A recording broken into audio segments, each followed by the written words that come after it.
अत्यंत महत्त्वाचा important topic आहे. प्लीज व्हिडिओ स्किप करू नका, पूर्ण ऐका. काय बोलायचं आहे मला ते.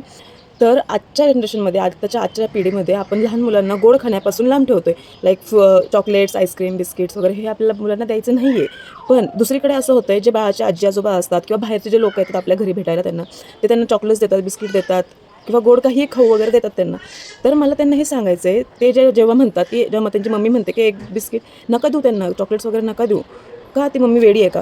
तिला परिणाम झाला का डोक्यावरती? नाही ना, काहीतरी विचार करूनच ते सांगत असेल ना, किंवा तिला माहिती असेल ते, कारण की आत्ताच्या आहेच वेल एज्युकेटेड मुले आहेत, ज्यांना माहिती आहे की हे खाल्ल्यानंतर ना काय होतं, त्याच्यामुळे त्यांना त्यांच्या मुलांना हे द्यायचं नाही आहे.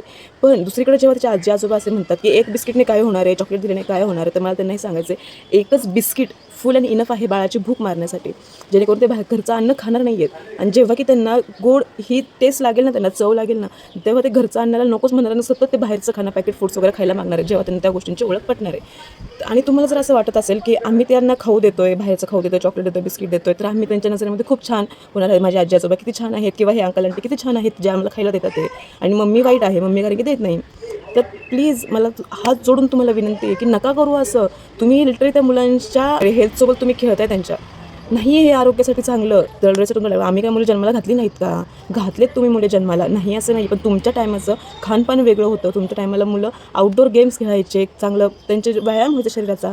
परत तुमच्या टायमाचं खानपान जे होतं, त्याच्यामध्ये साखर नव्हती मोस्टली, म्हणजे घरचंच खाणं असायचं, अन्न असायचं तुमच्या टायमाला. आत्ताच्या जनरेशनमध्ये मुलं तसं नाही करत आहेत. प्लस आता आजार पण एवढे वाढलेले आहेत.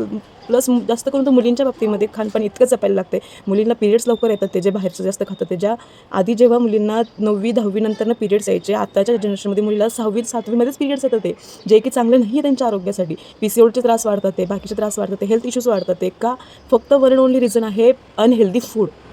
तर मला त्या आजी आजोबांना, त्या अंकल आंटीजला प्लीज, तुम्ही जे लाड्या देता ना त्यांना, तुम्हाला जर द्यायचंच आहे तर काहीतरी फ्रूट द्या ना, काहीतरी द्या दुसरं. बाहेरचं खाऊ देऊन का का त्यांच्या हेल्थसोबत खेळताय तुम्ही? प्लीज मला हात जोडून तुम्हाला विनंती आहे, की प्लीज असं काही करू नका. आणि प्लीज हा व्हिडिओ त्यांना शेअर करा, जे असं करतात किंवा त्या मुलांना खास बाहेरचं खायला देतात ते. प्लीज नका देऊ.